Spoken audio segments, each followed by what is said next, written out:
Hello world, I wanted to make this video. It's the day after Pride in London. I wasn't able to be there, unfortunately, because I think I could have got some fantastic photos up there anyway. But I did see on my Twitter feed a video that went viral about Just Stop Oil protesting in front of the Coca-Cola lorry or bus or whatever it was. And I just wanted to add a couple of halfpence worth about it. I don't normally make videos about my political opinions. I think it's quite clear to most of you, roughly where they would lie anyway. So don't all cancel me and run off in droves. And I'm sorry if any members of my family are here and they know me and they go, "Oh, Mark, for God's sake, shut up, you blooming idiot." Because, unfortunately, I'm not going to shut up because I was a little bit incensed today. What I was actually inspired to do was actually look up some facts about Sainsbury's and write to Sainsbury's. Sainsbury's, it's not Coca-Cola. Just Stop Oil were calling out Coca-Cola for being one of the world's sort of biggest pollutants, but they were also calling out on firms that are using Pride as a way to advertise and say, yeah, we're all down with the gays, but they're hiding some pretty nasty practices. And when I saw this about Sainsbury's on the internet, and it's on their website, it's hiding in plain sight. The same website that you go to order your groceries, you can find this information out. So, yeah, I was a bit narked. Sainsbury's sell Coca-Cola. There's my link there. Why are you, writing to Sainsbury's, whatever. I've also got Sainsbury's down the road, and they're a brilliant bunch of guys down the road. And I've started my letter out, actually, with a formal thanks to the people at my local Sainsbury's local, because, they are great. They stayed open during the pandemic. They put their lives at risk and what have you. So I am very, very grateful to them. But unfortunately, it doesn't mean that we can allow the firm to get away with what they're getting away with. And this is something that Noam Chomsky and Naomi Klein have pointed out, that these great big corporations are headed up by human beings, and they're nice human beings. It is simply the environment that they're allowed to function in that causes so much trouble. Here we go. Here's my letter anyway. Dear Sainsbury's head office. Again, I couldn't find a name, couldn't even find an email to write to, hence this is going to be snail mail going in an envelope with a stamp on it. Haven't done one of those for about 100 years. Dear Sainsbury's head office, firstly, I know it's a bit late, but I wanted to write a formal thank you to all the staff at my nearest Sainsbury's local at Station Approach Hastings for their support during the pandemic. I'm a single person, retired, living alone, and without transport. I'm not old enough yet to be considered as vulnerable, so getting a home delivery, which is normally how I do my monthly shop, was not available to me for over a year, and I couldn't get to an out-of-town store without increasing my risk of catching the dreaded Rona by using some form of shared transport. These were very lonely times for me. But thankfully, Sainsbury's local are just a couple of minutes walk along my road. Very importantly, the staff are just lovely and always have a friendly word for me. During the pandemic, it was often these pleasantries which made the difference between a lonely day and a day where I've made human contact. So please thank them for me. I was prompted to write this letter after hearing about Just Stop Oil's protest at Pride London yesterday when they blocked a Coca-Cola lorry. Before I go on, I make it clear that this letter applies to Sainsbury's, but all UK supermarkets and many grocery firms are implicated in the kind of practices I'm going to describe. Thus, I'm not merely Sainsbury's bashing, but at the same time, I don't want to engage in whataboutery. I know that Asda, Waitrose, et al. Are just as culpable, and coming out of the letter, even Barclays. So, an LGBTQ activist, Arthur, was videoed being arrested, and while they were being cuffed, they called out the practice of pinkwashing. Pride is a protest, they explained. It isn't an advert for huge corporations who use support for LGBTQ people as a cover-up for, e.g. Coca-Cola being one of the world's biggest pollutants, or as a cover-up for having links with other firms who are very much anti-gay. I'm a member of the LGBT community. Beep beep. So it always makes me smile when I see the Pride bunting hanging in Sainsbury's local. I'm sad it comes down in July, and last year it was absent altogether during the Platinum Jubilee celebrations. Couldn't we at least have been treated to half and half Royal and Pride bunting? Anyway, I decided to DuckDuckGo Sainsbury's and diversity. I found a piece on your website describing the very admirable steps that you're taking to achieve equality of race, gender, sexuality, etc., etc. You're even addressing mental health issues in your workforce. It's all brilliant.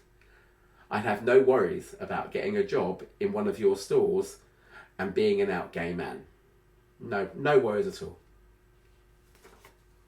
But in the top corner of the page I was looking at, I saw the Sainsbury's share price. Following that link, I was able to easily find a list of your top investors. At the top of the list is a company that invests over £300 million in Sainsbury's, holding a not insignificant 14.999% of the voting rights. Qatar Holdings LLC, a part of the Qatari Investment Authority, as ran on behalf of the Qatari Emir, that's the royal family. Basically, the king of whatever he is called, of Qatar, just basically sticks his hand in his wallet and says, here Sainsbury's, here Barclays, here loads of other places that they invest in. Yeah.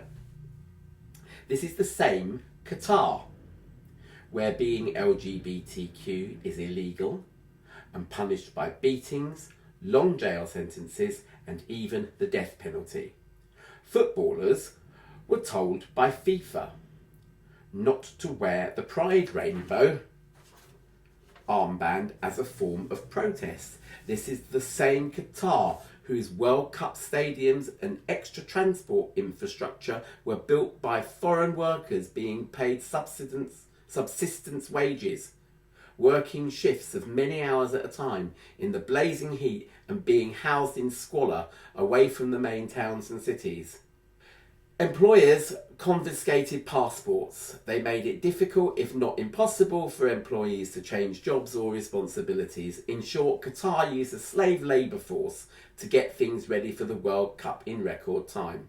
I recognise that Sainsbury's do not pass laws in Qatar, and they are not FIFA. But by accepting hundreds of millions of pounds from tyrannical governments, you negate the claims you make about Sainsbury's in the UK.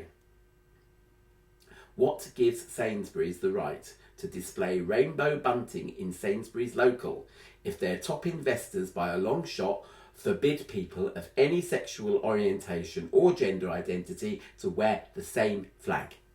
This would get me arrested in Qatar. What kind of mockery do you make of your own diversity in the workforce claims if the regime Sainsbury's takes hundreds of millions of pounds from uses slave labour and hundreds of those labourers died in the process of building the World Cup? This is more than just pink washing, it's washing the rights of every worker. Just Stop Oil targeted a Coke lorry, calling them out as a major world polluter. Sainsbury's sell Coke, as do all supermarkets. Sainsbury's, along with other supermarkets, sell tea. I recently saw a BBC documentary highlighting the sexual abuses taking place on Kenyan tea plantations. Women in desperate financial situations apply for jobs picking tea.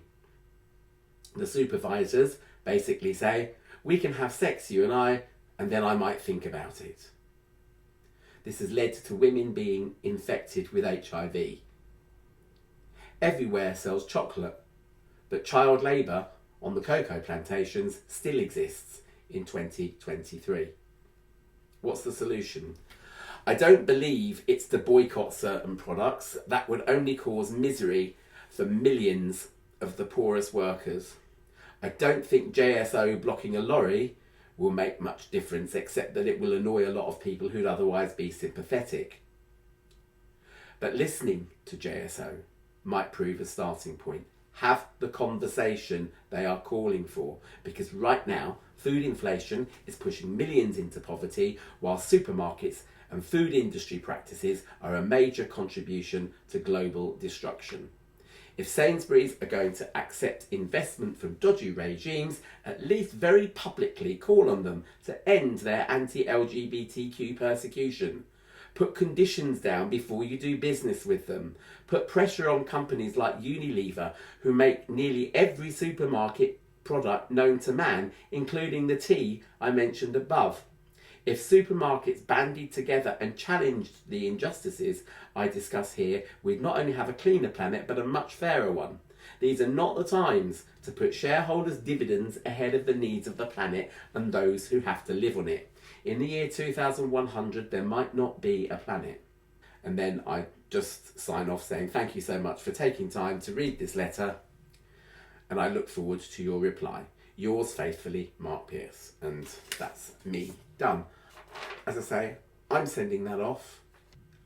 You can't vilify just one person. It's a huge plate of spaghetti. But the main players in that plate of spaghetti need to actually do something to try and untangle the mess that we're all in. Because they can do a lot, they're just not at the moment. All right. Anyway, I'll see you later. Please remember to like, subscribe, share if you dare. If you want to, consider a thanks. But more than anything, if you want to consider some sort of response to, whoever you feel strongly about in this whole debacle, then I would encourage you to do it. However much of an idiot like me you feel, life's too short. Life's too short just to be silent. All right, see ya. Bye.